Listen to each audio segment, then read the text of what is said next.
What's up, guys? I'm Dan, and I'm back with yet another craft brew review, and today I'm coming at you with SparkleBerry, guys, Raspberry Belgian style ale from Bell's out of Comstock, Michigan. This is a Belgian style triple ale brewed with raspberries, guys. So this is their latest and greatest release. I think it's quite pricey. I think it's a 4-pack, 16-ounce can. I think we're coming at a standard retail price of about $13.99. So, you know, it's up in the ballpark with like the M43s and that kind of price point. So it is what it is, guys. We got a canned on date of 5/17/19. I will say that is one of the most fresh dates I've gotten from Bell's in a long time. So we're talking just a couple weeks here.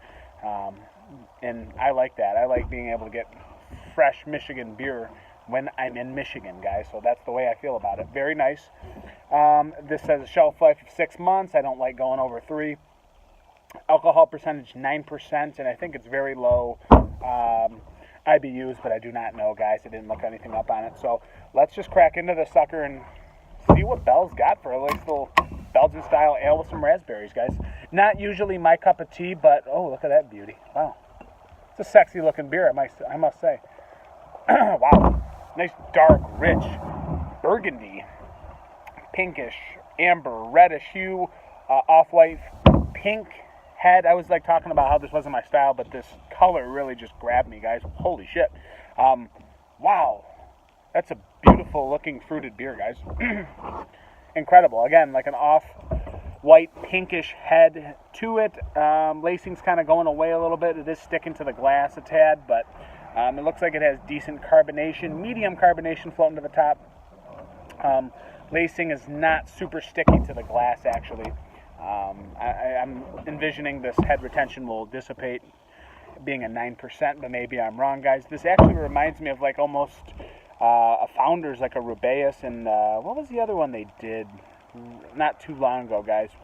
Somebody's got to help me with that. They did one. It's one of the biggest ones they do, and I'm just drawing a blank right now, but it looks just like that beer, actually. The godfather of Rubaeus, and now I can't figure out what the hell it was called. So there's that. There's my beer knowledge for you today, guys. Great, incredible. Anyways, I'm going to an aroma, guys. Ooh. Nice little fruity sweetness right up front. Definitely raspberries all day long, guys. I'm hoping that this is legit raspberries and not just that artificial garbage that we get in a lot of these. But being a 9%, you know, you get that alcohol sweetness that kind of comes out a little bit. So I'm hoping that meshes well with these raspberries and the tartness and sweetness is balanced. It smells very nice, though. Honestly, I'm not getting much of the Belgian yeast strain. I'm getting just a dash of that off Belgian-y ester coming out. But really, the raspberry and the seeds and the flesh of the raspberries really coming into play here. It's really jumping out at me. Maybe just like a hint of like little pepper underneath all that, guys, but just a dash. I mean, almost non-existent. So I'm going to a cheers, guys. This is the SparkleBerry by Bell's. I have no idea what I'm expecting here.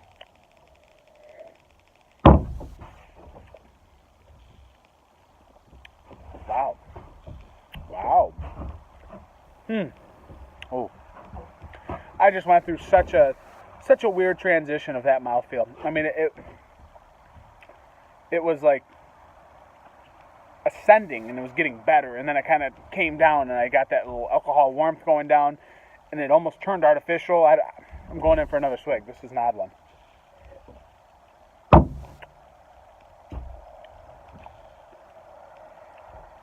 Oh. This is such a tough beer to nail, I think, for one, guys. It's just odd. I mean, it tastes so crisp and refreshing at first. You're getting, like, legit raspberries coming into play. And then it goes into kind of like a weird sweetness and then a tartness and then a sweetness from the alcohol.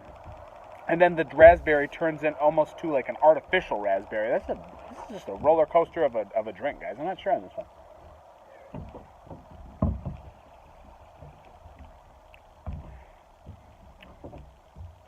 There is a little pepper in there. I can tell. There's like a little spiciness that's coming out in this one. It's almost like cinnamon-like, but it's like cinnamon and pepper intertwined because there's like this sweetness and then this tartness that's intertwining together. This is just like a roller coaster of senses going on here, guys. I don't know how I feel about this.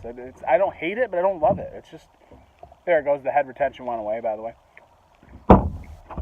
A+ for appearance, by the way, guys. That's just insane. Looks beautiful. Blushing Monk was the founders. It just hit me. Blushing Monk. That's what this almost looks like, guys. But this almost could be darker than what I remember. So I'm just rambling at this point.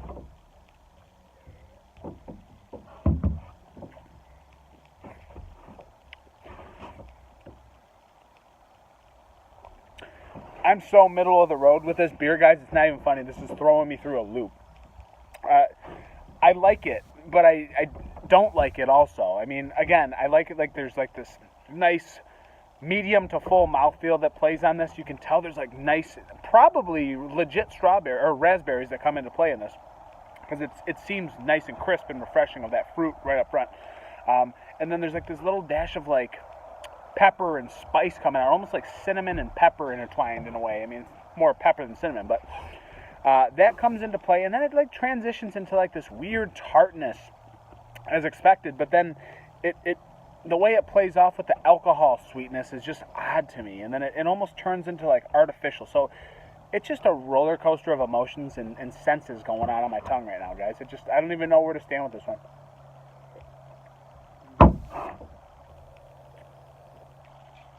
Not too tart. It's properly tart, and I like that it's not overly done. I'm leaning towards more that I like it than I don't. So this will get you pretty plastered up at 9%, guys. I mean, I could like hoss this bad boy. I mean, it's pretty good. I mean, I don't know. I just keep going back and forth with this one, guys. It's an odd beer. I'm just gonna stop right here. Because I'll just keep flapping, I don't know, until the sun goes down here, guys. For what it is, it's solid. They probably put some money into this. That's granted why the price point's a little bit higher, $13.99 for a 4-pack.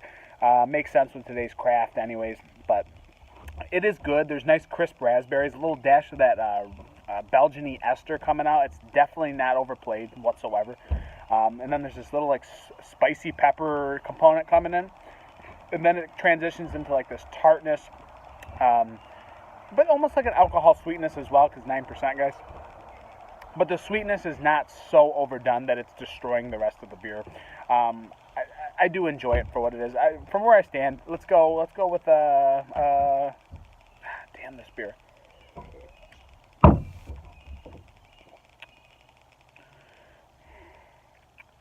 3.75 out of 5. I can't make up my mind, guys. It's not really my style, is what I was trying to say in the beginning of the video. But I am actually enjoying it as I drink it. So take it for what it is, guys. Try it out. See if it's your cup of tea or not. So this is it, guys. This was the SparkleBerry by Bell's. I am Dan. I will see you on the next one. Cheers.